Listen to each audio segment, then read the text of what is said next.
यानी बहन की राखी। पूरा बाजार रंग बिरंगी राखियों से भरा पड़ा था। आज सपना बच्चों के लिए राखी खरीदने बाजार गई थी। वहां एक सुंदर सी राखी देखकर उसको हाथ में उठाकर देखने लगी। कितनी सुंदर राखी है ना, काश मैं भी अपने भाई की कलाई पर यह राखी बांध पाती। पर कितनी मजबूर थी वह, भाई के रहते हुए भी वह राखी का त्योहार नहीं मना पाती थी। इस एहसास से सपना की आंख भर आई। यादों को झटक कर बेटी के लिए राखी खरीद कर दुकानदार को पैसे देकर वह मुड़ी थी कि किसी से टकरा कर उसकी राखी का पैकेट गिर पड़ा। सारी बोलते हुए लड़का उस पैकेट को उठाकर सपना को देने लगा तो वो चौंक गया। अरे सपना, दी आप? सपना भी चौंक गई। अरे वैभव, तुम? मेरी यहाँ बैंक में नौकरी लग गई है, पोस्टिंग लखनऊ में मिला है। अच्छा अच्छा, और बताओ सोनम कैसी है? जब से शादी हुई है उससे मुलाकात ही नहीं हुई। हाँ, वह तो मजे में है, जब भी घर मायके आती है आपको याद करती है। वैभव सपना की बहुत अच्छी सहेली का भाई था। और दीदी, कुछ नहीं पूछोगी? और कुछ मतलब अपने भाई भाभी के बारे में क्या पूछें?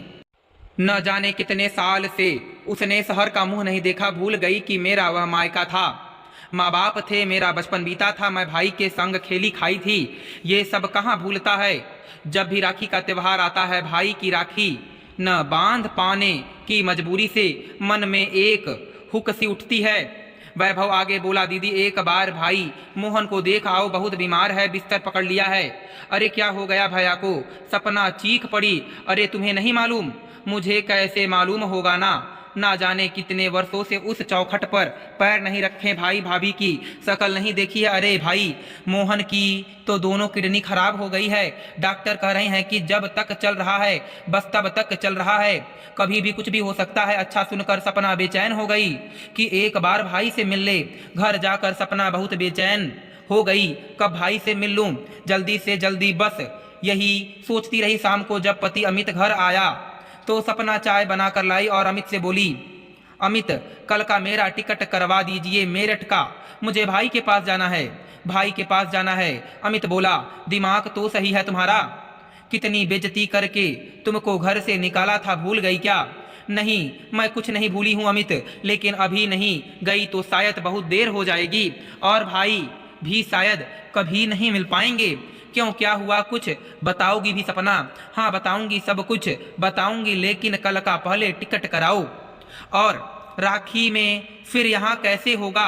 अमित बोला, और यहाँ सब हो जाएगा। और अब नेहा और नीलेश इतने छोटे नहीं है कि तुम कर ना सके, वह कर लेंगे, लेकिन मुझे अभी जाना है। सपना ने एक राखी खरीदी, थोड़ी मिठाई मंगवाई और लेकर ट्रेन में रवाना हो गई। ऐसा लग रहा था जैसे ट्रेन बहुत धीरे चल रही है, पहुंचने में बहुत समय लग रहा है, लेकिन मन की उड़ान से ज्यादा तेज तो कुछ। फिलहाल ट्रेन अपने गंतव्य पर पहुंच गई। ट्रेन से उतरकर सपना ने एक ऑटो लिया और घर की ओर रवाना हो गई। रास्ते में अपने जाने पहचाने रास्तों को पहचानने की कोशिश कर रही थी। काफी कुछ बदल गया था। एक लंबे अंतराल के बाद आना भी तो आना हो रहा था। 15 साल, हाँ 15 साल के बाद सपना अपनी बचपन की गलियों में कदम रख रही थी। माँ के जाने के बाद जब भाई भाभी ने घर से बेइज्जत करके निकाल दिया था, उसी रोज से तो त्याग दिया था उन गलियों को, उस घर को जिस घर में खेल कर बड़ी हुई थी और जिन गलियों में घूम घूम कर अपना बचपन बिताया था। कुछ भी पहले जैसा नहीं था, बहुत कुछ बदल गया था। एकाएक सपना की तंद्रा टूटी और ऑटो वाले ने दरवाजे पर ऑटो रोका। बड़ी हिम्मत करके उसने डोर बेल बजाई। भतीजे ने दरवाजा खोला।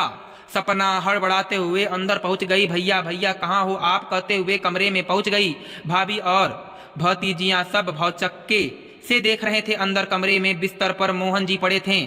क्रिस काय जो गठिया शरीर बिल्कुल ढल गया था, बस एक हड्डी का ढांचा भर रह गया था। भाई को देखकर सपना भाई के गले लग गई, फूट फूट कर रोने लगी। भैया आज मोहन जी ने भी सपना को भींच लिया, कहा चली गई थी बहन, और दोनों के आंसू रुकने का नाम ही नहीं ले रहे थे। जब कुछ देर हो गई इस तरह से रोते हुए भाभी ने दोनों को अलग किया और सपना का मुंह धुलाकर चाय नाश्ता रखा सामने। तभी सपना बोली, भैया इतने बीमार थे, एक खबर नहीं कर सकते थे, घर से निकाला था मेरी बहन, आज उसी का सजा भुगत रहा हूँ। नहीं भाई, अब छोड़िए पुरानी बातों को। सपना और मोहन दो भाई बहन थे।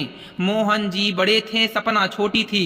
सपना की शादी बड़ी धूमधाम से किया था, लेकिन सपना की शादी के कुछ दिन बाद पापा की हृदयाघात से मृत्यु हो गई थी। माँ थी। पापा सुरेंद्र जी के दो मकान थे। पापा की मृत्यु के बाद मोहन जी ने एक मकान बेचने की सोची। वह पैसे को अपने बिजनेस में लगाना चाहते थे, लेकिन सुरेंद्र जी पहले कहा करते थे कि एक मकान सपना का है और एक मोहन का है।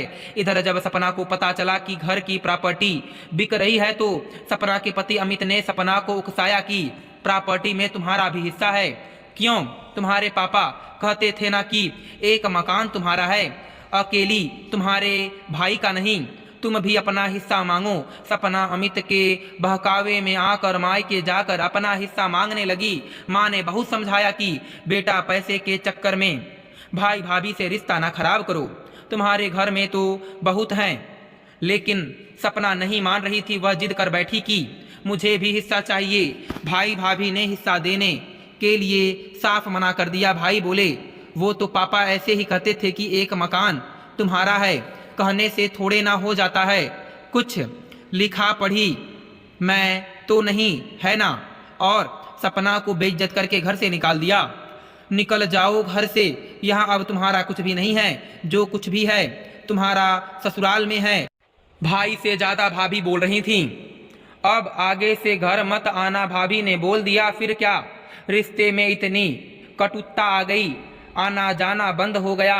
सपना का मायके में 3 साल बाद पता चला कि माँ चली गई, तो माँ की आखिरी दर्शन करने के लिए सपना घर गई। तब भी भाई भाभी ने बात नहीं की। इस तरह से अपनी उपेक्षा देखकर सपना माँ के जाने के बाद फिर कभी नहीं गई घर। राखी का त्योहार, भाई दूज, भाई सब भूल गया।